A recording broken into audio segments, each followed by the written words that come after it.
Guten Abend, willkommen, soyez les bienvenus chez nous. Arte Reportage 642e numéro, merci d'être là et de nous accompagner.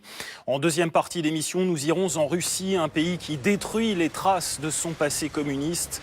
Les nouvelles victimes de cet effacement en règle sont les Khrouchtchevka, des immeubles construits dans les années 50 sous le régime soviétique de Nikita Khrouchtchev. Certains habitants refusent cette perspective et se mobilisent. Mais pour commencer, partons sur les traces d'un duo de jeunes filles courageuses. Toutes deux sont originaires de Corée du Nord. N'en pouvant plus de vivre dans leur pays, elles ont décidé de prendre la fuite direction la Chine. Elles pensaient trouver un peu plus d'humanité chez le bailleur de fonds de Pyongyang. Elles ont dû déchanter, vous n'allez pas tarder à comprendre pourquoi. Du coup, elles ont décidé de poursuivre leur périple afin de pouvoir vivre en Corée du Sud. C'est le cas de l'une d'entre elles qui, là-bas, a vu son destin prendre une direction qu'elle n'aurait sans doute jamais imaginée du temps où elle vivait encore dans le pays le plus fermé du monde. Brando Baranzelli et Vincent Reynaud de Yemaya Productions ont suivi de nombreuses étapes de ce déroutant périple.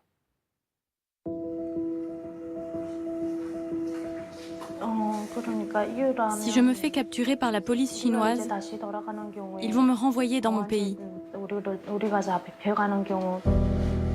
Pékin, 6 h du matin. Songui, 25 ans, et Mina, 23, s'apprêtent à quitter la capitale chinoise. La nuit dernière, ces deux jeunes nord-coréennes ont été hébergées par un bénévole d'une ONG sud-coréenne. En fuite, les jeunes femmes circulent avec de faux papiers fournis par l'association. Quand on est arrivé en Chine, on a été vendu à des paysans pauvres. Moi, à un handicapé. J'ai travaillé dur, mais j'étais méprisée parce que nord-coréenne. Victimes d'un réseau mafieux, elles viennent de passer 3 et 5 ans mariées de force à des paysans chinois. Les jeunes femmes acceptent notre présence, mais refusent dans un premier temps de montrer leur visage, de peur des représailles. Ma tante a été arrêtée par la police chinoise après avoir passé 3 ans ici. Ils l'ont renvoyée au pays et l'ont torturée jusqu'à brûler sa chair. Après ça, j'étais terrorisée à l'idée de rentrer en Corée du Nord. 200 000 Nord-Coréens vivent incognito en Chine, où ils ne sont pas considérés comme des réfugiés, mais des illégaux. Le périple s'annonce long et dangereux. Les fugitifs vont devoir se fondre dans la masse, passer inaperçus.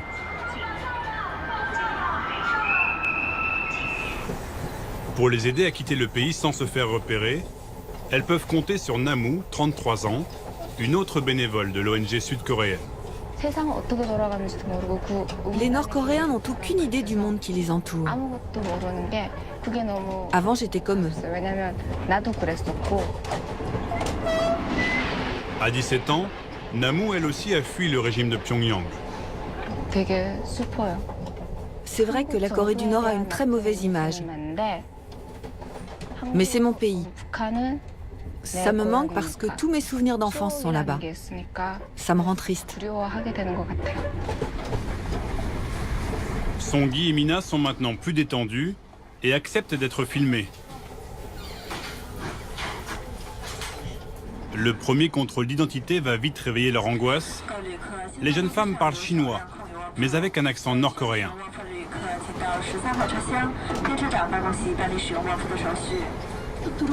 On vient de passer un contrôle. J'étais extrêmement anxieuse. J'ai vraiment eu peur. C'est un nouveau départ, une nouvelle vie qui commence. Il ne faut pas avoir peur, même si c'est risqué. Il faut qu'on mette tous nos espoirs dans cette aventure. Mais ça passe ou ça casse. Mina et Songui entament une deuxième vie. Une aventure faite de découvertes et de rencontres inimaginables auparavant. Vous pouvez lui demander si elles ont déjà entendu parler de la France? Non. Non. C'est la première fois que je parle à un étranger. Une fois, j'en ai vu en travaillant à l'hôtel, en Corée du Nord.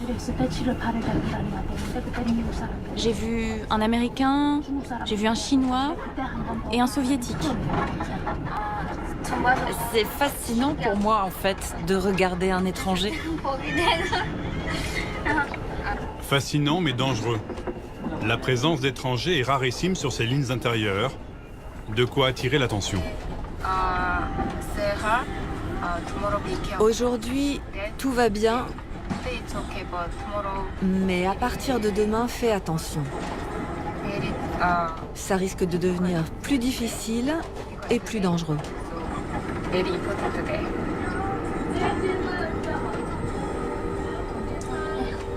Le danger, Mina et Songui vivent avec depuis plusieurs années. A commencé lorsqu'elles ont franchi la frontière nord-coréenne avec la Chine.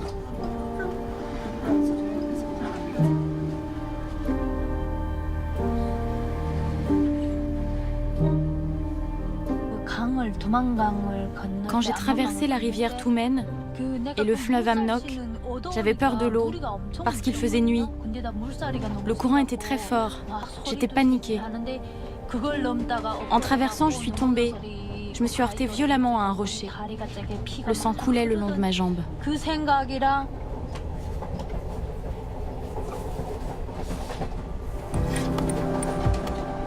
Notre voyage en train va durer 44 heures et près de 3000 km.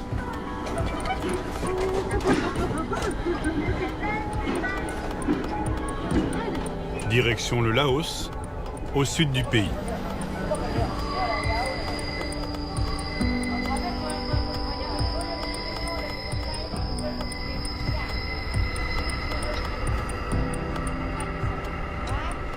Après 2 jours et 2 nuits, nous arrivons à Kunming, dans la province du Yunnan.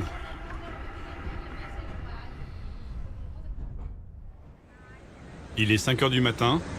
S'arrêter, c'est prendre un risque. Namu cherche tout de suite des places pour le prochain bus. À quelle heure est le départ? 7 heures. Paye déjà 500 yuan et tu paieras le reste quand on sera arrivé.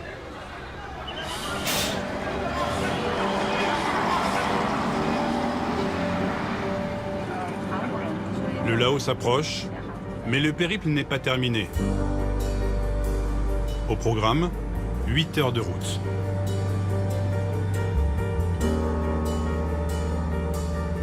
Soudain, en cours de chemin, nous nous arrêtons à un poste de contrôle. Sortez vos papiers, ils vont vous contrôler. Le stress nous envahit. Songui tente de faire diversion.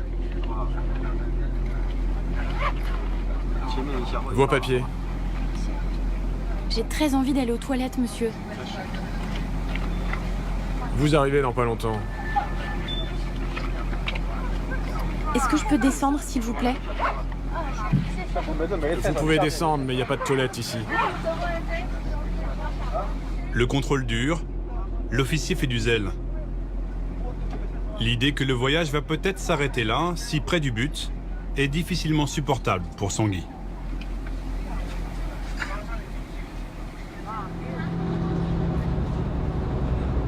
Finalement, notre bus repart sans encombre.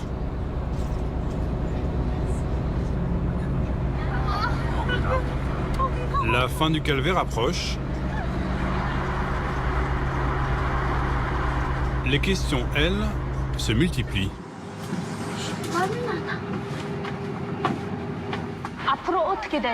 Je me demande comment sera mon avenir. Je me demande si tout ira bien dans ma vie. Ces inquiétudes deviennent des phobies. Mes nuits sont agitées. Est-ce que j'aurai le dessus sur cette vie? À l'approche de la frontière, nous nous arrêtons dans un hôtel. Demain, les jeunes femmes rentreront au Laos, mais sans Namu. Pour elles, le voyage s'arrête là.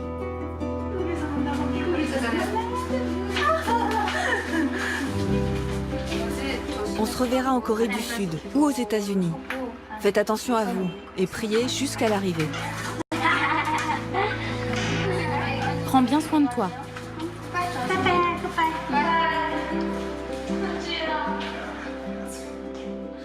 Au petit matin, Mina et Songui quittent enfin la Chine grâce à des passeurs.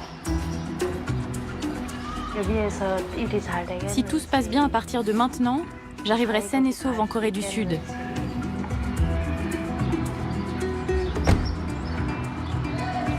Reste à franchir la frontière du Laos. 2 heures de 4x4, puis 2 heures de marche à travers la jungle les attendent.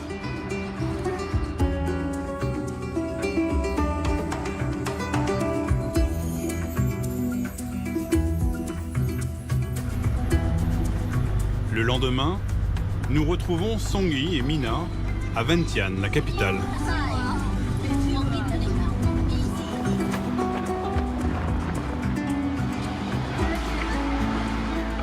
Pour les accueillir, le pasteur Chon, à l'origine de leur fuite.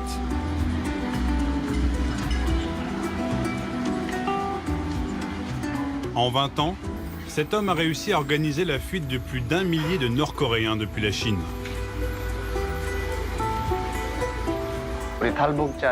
En Chine, j'ai été très touché par la souffrance des rescapés de Corée du Nord. J'ai vu les cadavres gelés des fugitifs qui essayaient de traverser le fleuve. J'ai vu des enfants battus jusqu'au sang et renvoyés en Corée du Nord et des femmes être vendues. C'est ce qui a décidé mon engagement. Je me suis beaucoup inquiétée de montrer mon visage à la télé, car cela peut causer des ravages dans ma famille restée en Corée du Nord. C'est pour ça que je refusais de parler à la caméra au début. Tu n'as rien à cacher. Tu as montré ta souffrance pour que ce genre de choses ne se reproduisent plus. Les gens salueront ton courage. Mais quand tu arriveras en Corée du Sud, tu dois étudier à fond pour aider ta famille et ton pays. Ok ? La plupart des gens qui arrivent là-bas ne pensent qu'à gagner de l'argent et ne pensent plus aux autres. Ce n'est pas bon de vivre comme cela. Avant de s'envoler pour Séoul, Mina et Songui vont devoir transiter plusieurs semaines par l'ambassade de Corée du Sud. Nos routes se séparent. Nous ne pensions pas qu'elles se recroiseraient un jour.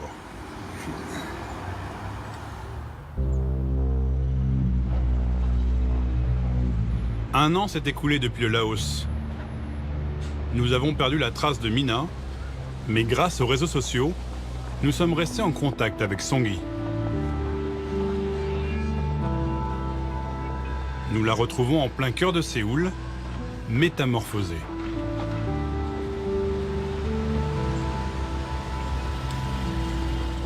Aujourd'hui, elle vit en couple avec son petit ami Min-soo, 25 ans.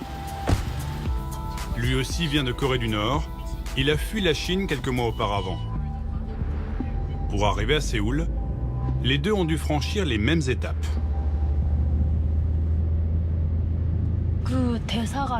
J'ai passé un mois à l'ambassade à Vientiane, car il faut avoir un passeport pour prendre l'avion. Moi, j'y suis resté 3 mois. Moi, c'était un mois, et on était environ 15 personnes à prendre l'avion pour venir en Corée du Sud. Après, j'ai été interrogée dans le bâtiment des services de renseignement pendant 3 mois. La première question que m'ont posée les services secrets, c'était de savoir si j'étais réellement nord-coréenne. Ils ont voulu savoir si je n'étais pas une espionne. Ensuite, je suis rentrée à Hanawon, où j'ai reçu une formation pendant 3 mois. Hanawon, un centre ultra secret très rarement ouvert aux médias. C'est ici que passent tous les transfuges nord-coréens. Là où se sont rencontrés Songui et Min-soo, là où les autorités sud-coréennes ont préparé leur adaptation à la vie capitaliste. Quand on arrive, on ne connaît rien de la Corée du Sud. Payer un loyer, gérer son argent, la langue, les coutumes, tout est différent. Donc on ne sait pas par où commencer, et c'est inquiétant. C'est pour ça qu'ils nous enseignent la culture sud-coréenne, pour que l'on puisse s'installer plus facilement. Après 7 mois sous la surveillance des autorités sud-coréennes, aujourd'hui Songui peut enfin jouir de sa liberté. En Corée du Nord, je n'avais pas de chez moi. Comme je n'avais pas de maison, j'habitais dans une loge de gardien à l'usine. Là-bas, il n'y avait ni électricité, ni télévision. Tout ce qu'on pouvait voir ou entendre, c'était la propagande de Kim Jong-un et de Kim Jong-il. Mais ici, je mange quand je veux, je dors quand je veux. Je peux aussi prendre une douche avec de l'eau chaude. J'aime bien maintenant, je suis sincèrement contente. D'autant que pour elle, en quelques mois à peine, tout s'est accéléré.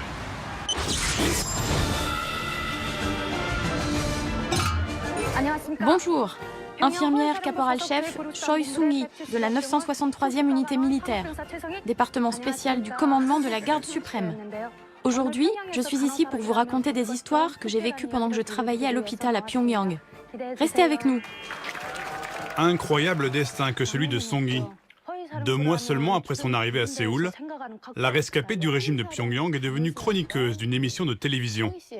Dans ce talk show, les intervenants, tous nord-coréens, racontent leur passé de l'autre côté de la frontière. En décembre 2012, mon père est décédé et nous n'avions plus d'argent. J'étais dans une situation désespérée. J'ai suivi une femme et nous avons traversé le fleuve pour aller en Chine. Très vite, j'ai été capturée par des trafiquants d'organes. Ils discutaient de combien coûtait un rein. J'étais terrifiée. Je me suis enfuie et cachée pendant 3 jours dans un champ de maïs. Mes pieds étaient engourdis par le froid et j'ai fait mes besoins sur moi.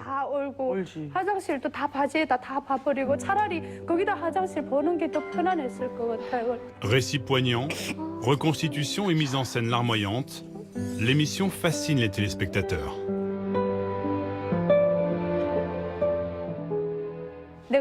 Après, je me suis dit, tu vas survivre. Avec ce programme, Song-gi a trouvé un travail et une certaine notoriété. Sur la route vers son domicile, la jeune femme fraîchement arrivée s'amuse encore des différences entre le nord et le sud. Impossible de voir des bouchons en Corée du Nord, même si on le souhaite, car il n'y a pas de voiture. Si tu veux voir un bouchon, c'est quand un pouce-pouce heurte un passant. Il n'y a pas de bouchon avec des voitures.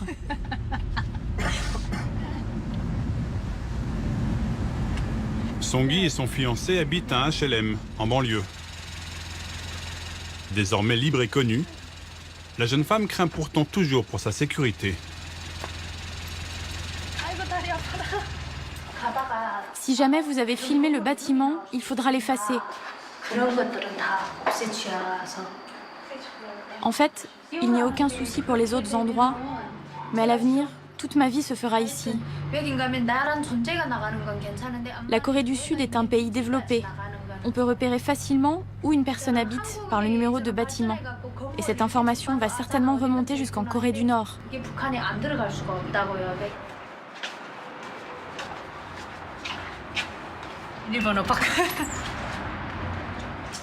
Voilà, c'est chez moi.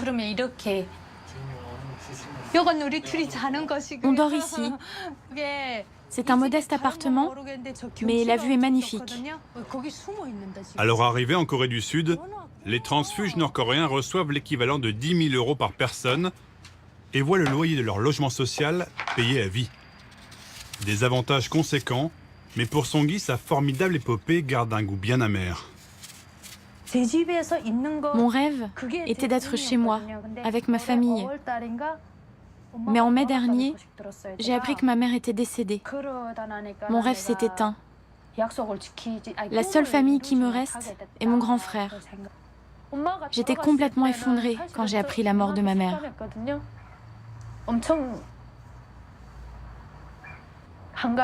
J'ai survécu tant d'épreuves, avec beaucoup de difficultés, en espérant qu'un jour on serait heureux, même en étant pauvre. Je commençais à peine à me refaire une vie ici, et elle est morte.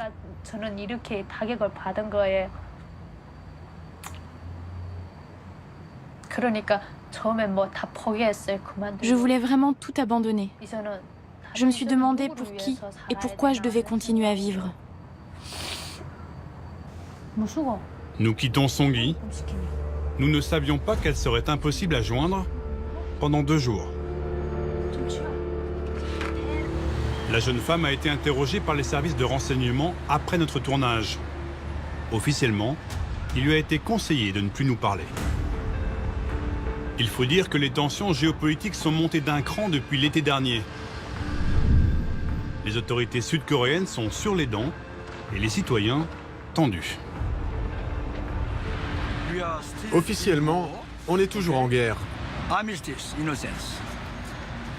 Et ce que je pense des Nord-Coréens, ce sont des fils de pute. Kim Jong-un et ses copains, c'est vraiment des sales types. Il faut les tuer. Se débarrasser d'eux. C'est pour ça que la Chine, la Russie, les grandes puissances doivent lui parler, car sinon ça va péter. À Séoul, l'armée multiplie les opérations dites antiterroristes.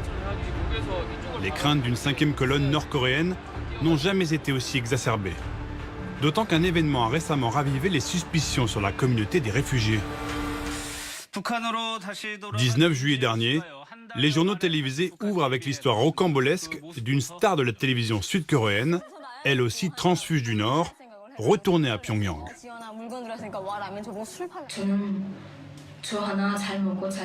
J'ai fui pour la Corée du Sud avec l'illusion, l'idée dévoyée que je mangerais mieux et que je gagnerais beaucoup d'argent. Mais la Corée du Sud, ce n'est pas du tout ce que j'imaginais.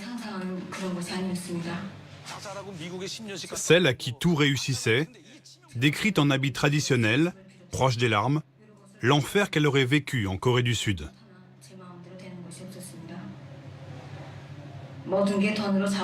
Ce que vivent les femmes comme moi, qui ont trahi leur mère patrie, c'est une épreuve physique et mentale dans cette société sud-coréenne où tout est guidé par l'argent.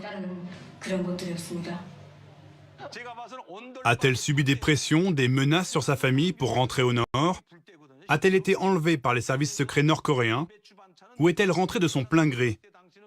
Les spéculations les plus folles circulent et alimentent la défiance envers la communauté des réfugiés.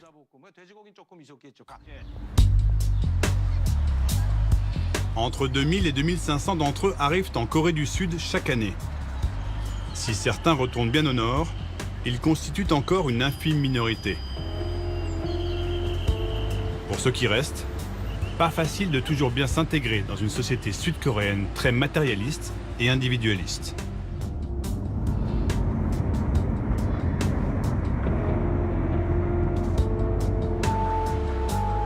Avant notre départ de Séoul, Songgi a finalement accepté de nous revoir une dernière fois, loin de chez elle. Nous la retrouvons dans un bowling du centre-ville avec ses amis, tous réfugiés nord-coréens.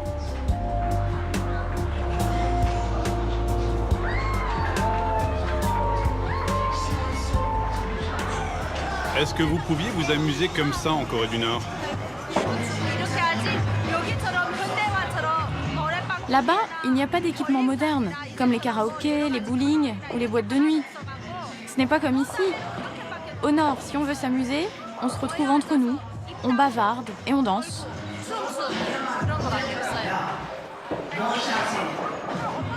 Pourquoi est-ce que vous restez entre Nord-Coréens? Comme on est sans famille, on se sent seul.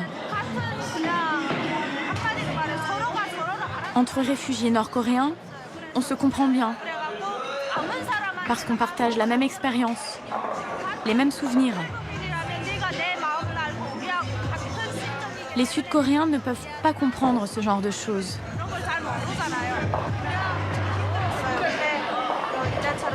Tout est différent ici.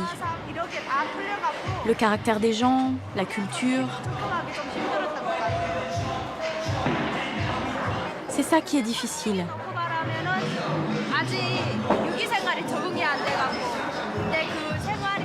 Par exemple, quand j'allais cueillir des herbes sauvages avec mon père. C'est ce type de choses qui me manque vraiment.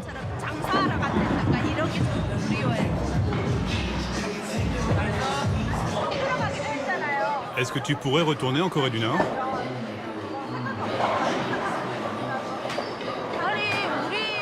Retourner là-bas? Même si ça me manque énormément, je ne veux surtout pas y retourner. Ce serait comme creuser ma propre tombe. Donc pourquoi vouloir y retourner? Songui a réussi son pari. Mais combien sont-ils à tenter de fuir chaque année la Corée du Nord? Une certitude, depuis l'arrivée au pouvoir de Kim Jong-un, les contrôles aux frontières se sont renforcés. Pour les fugitifs nord-coréens, jamais le prix de la liberté n'a été aussi élevé.